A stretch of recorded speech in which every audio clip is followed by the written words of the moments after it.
So ఇవన్నీ చూస్తే చంద్రబాబు మోసగాడని చెప్పి ఈ ప్రపంచానికి తెలుసు.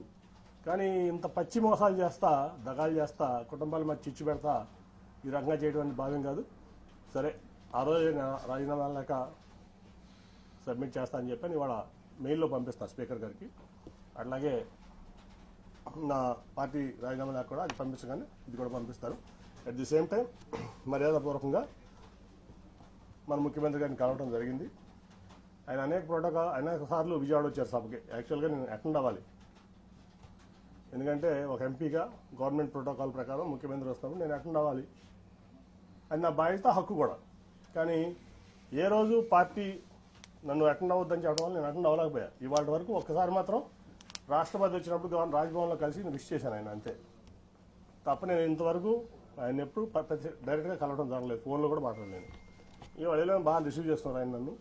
ఖచ్చితంగా మనం కలిసి ప్రయాణం చేద్దామని చెప్పి ఆయన చెప్పారు. కాబట్టి నేను పార్టీకి రాజీనామా చేశాను కాబట్టి ఇప్పుడు నేను ఫ్రీ బర్డ్ని. సో నా నిర్ణయాలు నేను తీసుకుంటా. ఒకటైతే గ్యారంటీ, చంద్రబాబు నాయుడు అనే వ్యక్తి పచ్చి మోసగాడు, దాంట్లో డౌటే లేదు. ఈ రాష్ట్రానికి పనికిరాని వ్యక్తి అతను.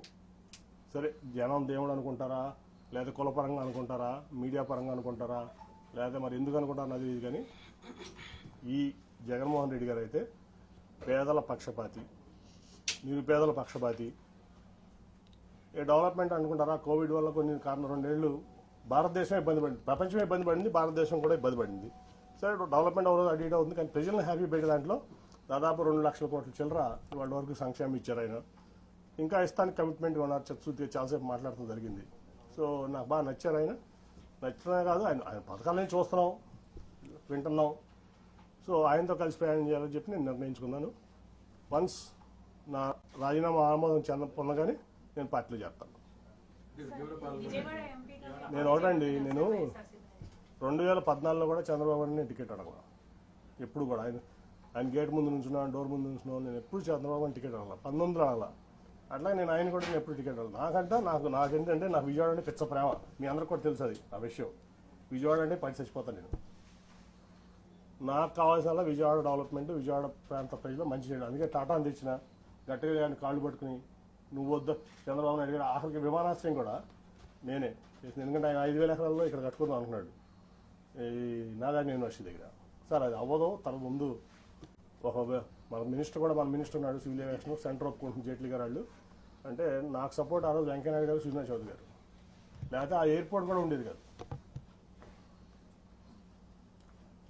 సో ఆయన మా విజయవాడకి నిజం చెప్తున్నా, మీరు ప్రెస్ కాబట్టి మీరు కూడా తీయండి.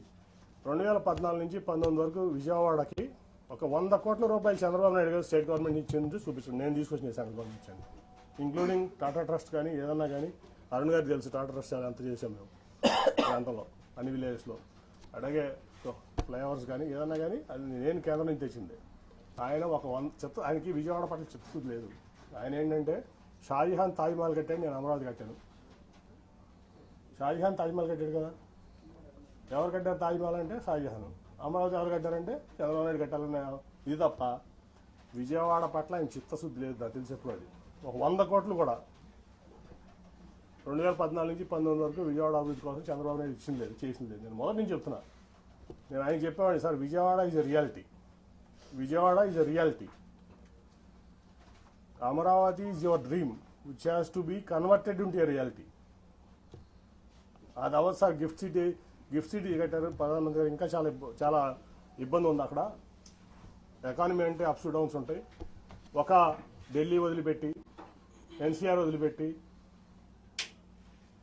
అహ్మదాబాద్ వదిలిపెట్టి, బాంబే వదిలిపెట్టి, పూణే వదిలిపెట్టి, చెన్నై, బెంగళూరు, హైదరాబాద్, కోల్కతా వదిలిపెట్టి అమరావతి ఎందుకు వస్తారు సార్? ఎవరన్నా దేనికి వస్తారు? ఇవన్నీ అవ్వవు సార్. ముందు విజయవాడ, గుంటూరు ఇవన్నింటినీ చేసుకుందాం మనం అని చెప్పి ఎన్నో సందర్భాలు కన్ఫ్రంట్ అయ్యాను. కానీ ఫస్ట్ టైం నేను ఎంపీని, నీకేం తెలీదు అని చెప్పి నన్ను తోసేవాళ్ళు. ఓకే, నా పని నేను ఏదో సెంట్రల్ గవర్నమెంట్ తెచ్చుకున్నా, నా విజయవాడ కోసం చేసుకున్నా. ఓకే, నేను హ్యాపీ, నా విజయవాడ ప్రజలు హ్యాపీ. నన్ను వాళ్ళు ఓన్ చేస్తున్నారు, వాళ్ళు నేను ఓన్ చేసుకున్నా. రెండోసారి యాంటీవీలో కూడా నన్ను గెలిపించారు. దానికోసం నేను కష్టపడుతున్నాను, ఇంకా కష్టపడతా. సో నేను అనేది ఏంటంటే నేను ఎప్పుడు ఆయన్ని టికెట్ అడగలా, ఈయన్ని టికెట్ అడగలా. సో నేనైతే జగన్ గారితో సేల్ చేద్దామని చెప్పి నిర్ణయించుకున్నా. సేల్ చేస్తాను.